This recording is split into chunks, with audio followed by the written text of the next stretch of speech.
offer some relief to this industry that is so much a part of our lives. But my name is Jim Kendall, and I've been a commercial fisherman. I actively fished for 32 years. I was a scholar prior to N.M.F.S, ran several boats. I came ashore because of a severe injury that wouldn't allow me to fish any longer. And I'm lucky enough to, I guess in a manner of speaking, to stay within the industry on the fringes and work with the people that I know best.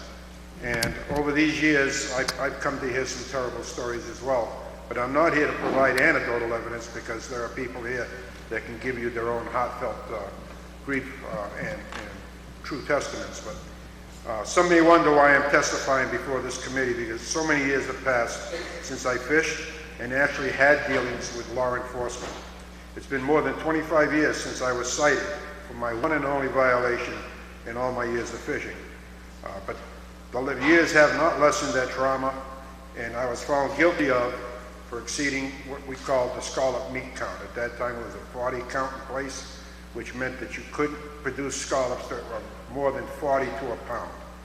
If you had a trip of 18,000 pounds, they would take average counts out of that trip, 10 of them, and then do the math and add them up, and you had to average 40 scallops to a pound or less. On that one particular trip, that was 1985, it was particularly bad weather, and the scallops froze. They didn't gain any moisture, and we lost. But the particularly troubling point of that case was we went to court with it. We were one of the first cases. I guess we were somewhat of a poster child in that manner. And at the trial, I mentioned that the officers or the agents in charge forgot to write down 3 of the counts as they were doing their averages.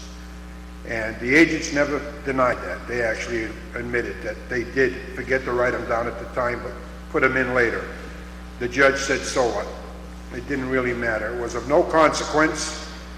We produced several other statements that we thought would help describe the problems inherent in that type of fishery management. And in the end, the judge said the fine was $14,070.71. That was 25 years ago. That was just the beginning. I mean, that sounds small compared to what you hear here today, but that was 25 years ago. And the judge looked at me and told me we were lucky he didn't increase the fine.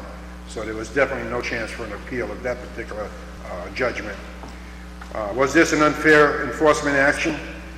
Not with the facts I presented, but like I say, when you look at the facts and the judge dismisses not writing down the 3 counts, I think there was something particularly troubling about that aspect of it. In subsequent years, I've been asked to assist other fishermen or vessel owners who have run afoul of the regulations.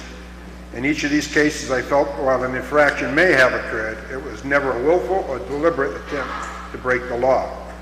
But the resultant penalties would belie that. In fact, there never did seem to be any rhyme or reason to most of the penalties levied, or many of the final settlements.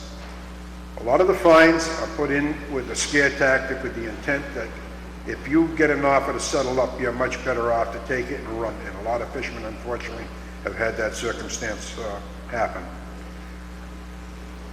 I've had a pretty good relationship with enforcement over the years, with many, if not most of the NOAA enforcement agents, and it's put me at some odds sometimes with commercial fishermen, because how can you deal with the guys that are hurting us so badly? But someone has to.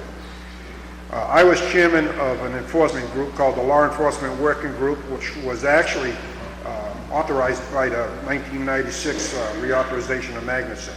It's been the only time that I know of that there was a working group like this established by Magnuson to take people from within industry and work as an advisory panel to the Commandant of the 1st U.S. Coast Guard. As such, we met usually quarterly with enforcement agents, Coast Guard enforcement, NOAA general attorneys, and fishermen.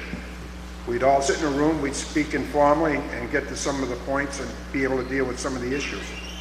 Unfortunately, basically one gentleman took offense with having to deal with us at that intimate relationship and began to forget to schedule the coming meetings. And basically, I think he broke the Magnuson Act by virtue of him just disbanding this group. Because of my position as chairman there, I often appeared at a center called the N.M.F.S, which is a training center for Coast Guard law enforcement personnel and boarding officers, and we'd bring industry people in to meet. these are kind of interactions where these gentlemen have to get together with the fishing industry to learn a little bit more about them rather than on the other side of a gun or a pencil and paper where they're about to charge the fishermen. I've tried over the years to encourage this, to go back to this particular type of joint workmanship or cooperation, but it's failed to come back up onto the table. So I would hope that people would consider looking at these type of arrangements to get these people at the table together. Thank you. Thank you, Mr. Kendall. Chair recognizes Mr. Tierney for 5 minutes.